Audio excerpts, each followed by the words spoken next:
My name is Kevin Martin. I'm joining you with our weekly podcast update from the Lake Erie Regional Grape Program.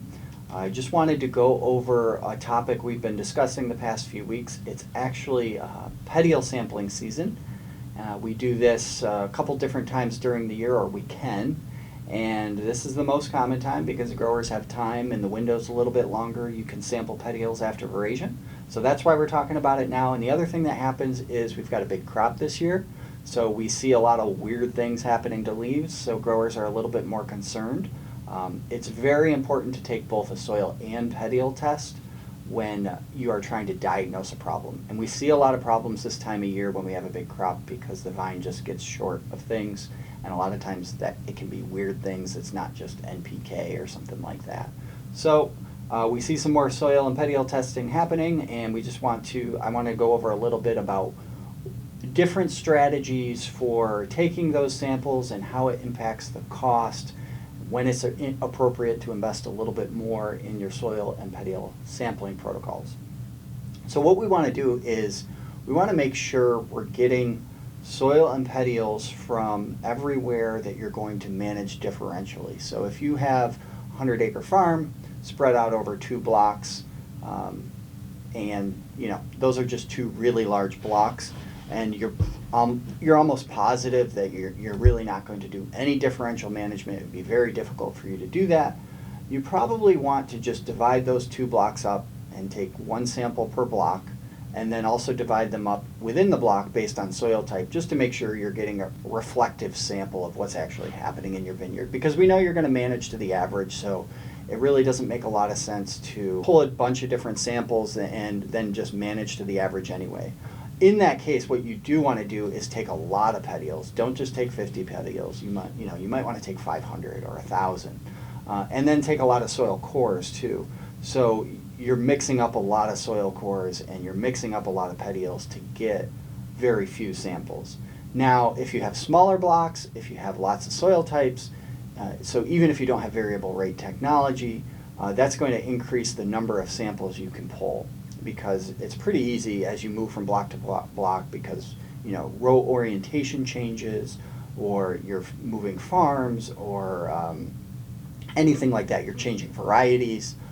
It's fairly easy to adjust the calibration of your fertilizer spreader and manage it differentially. It takes a few seconds. You save a lot of money. So when you're managing differentially, you definitely want to make sure you have the information to do that. And we'll talk a little bit about sampling costs and what it would take.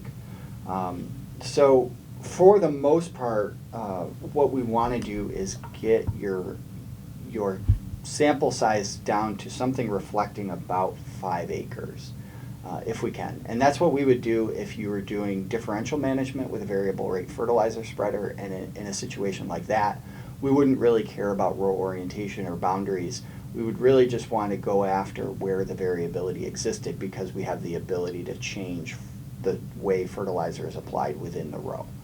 If you don't have that ability, then when you have blocks when you have even small blocks, you don't want to combine them with other blocks once you hit that 5-acre mark.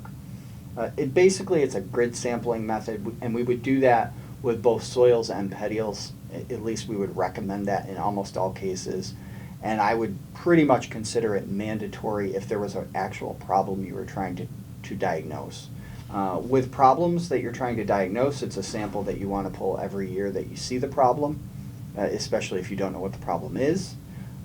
If it's a problem, if there's not a problem you're trying to diagnose and you're just trying to keep on track of your soil sampling so you make good management decisions, you're probably looking at once every 3 years to sample that block. So what that means is, for the most part, all these costs can be divided by 3 per acre, because you're only doing it once every 3 years. So while a petiole sample will run about $30 per sample, and a soil test will be anywhere from $5 to $15, depending on what you're trying to get at, what nutrients you're looking at. And then you add a couple dollars for each of those for shipping. It's nowhere near that $45 for a good complete sample per acre. It's $45 usually per 5 acres and up to up to 15 acres, depending, like I said, on your block issues. So you're looking at spending between $10 and $15 per grid. And basically what that boils down to is just $2 to $3 per year per acre. So the point of that is just to say that the cost of sampling, even when you include the shipping and the labor and the lab costs, are really dwarfed in comparison for any potential savings. Whether those savings be based on fertilizer savings because you're using less, or you're using it more accurately, where it needs to be. So maybe your total farm uses the same amount, but you're putting it actually where it belongs.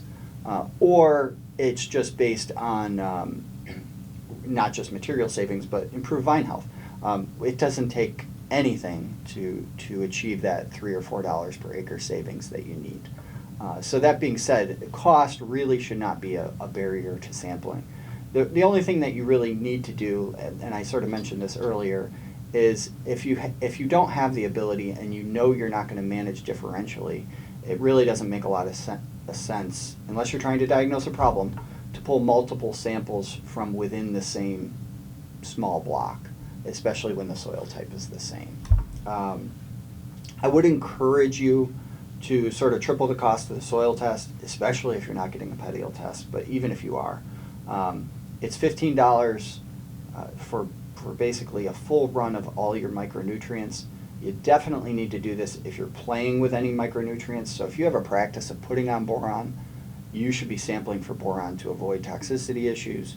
If you have a practice of putting on a lot of lime, you want to continue to monitor in both petioles and soils what the micronutrient availability is, because it can change.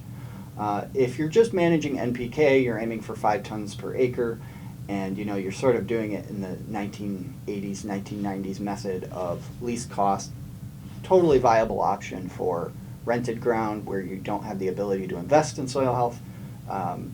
It's not necessarily a strategy we discuss a lot at Extension, because it's not really on the cutting edge of research-based production practices that are going to maximize profitability, but it's still a totally viable option, especially when you're considering rented ground or the tail end of your management career.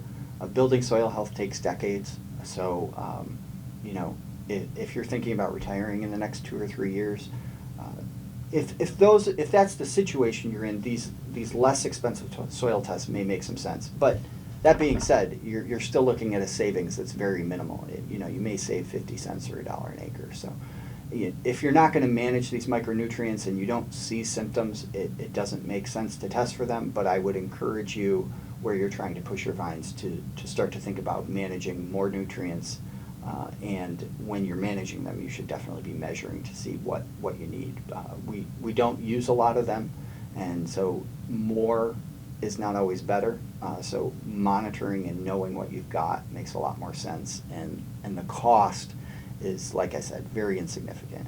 And getting both soils and petioles is probably going to triple your cost per acre, but we'll have the best information that you can get to make really good decisions and try to figure out what's actually going on and what you actually need. And I think that's about all I have for today. We've got a viticulturalist on staff, Jen Russo, so feel free to hit us down below in the comments for your nutrient questions. If you have questions about protocols and strategies for sampling, ask us those as well, and we can talk to you about the costs of that sampling strategy, variable rate management, and also and the technology and costs associated with that. Too much information for this podcast, but I think it's the way we're headed, and having this data for what's going on in your soils and with your soil health is probably the way forward for pushing our yields further upward into the future. So thanks a lot for joining me. Any questions, please ask down below or hit us up at Claro. Thank you.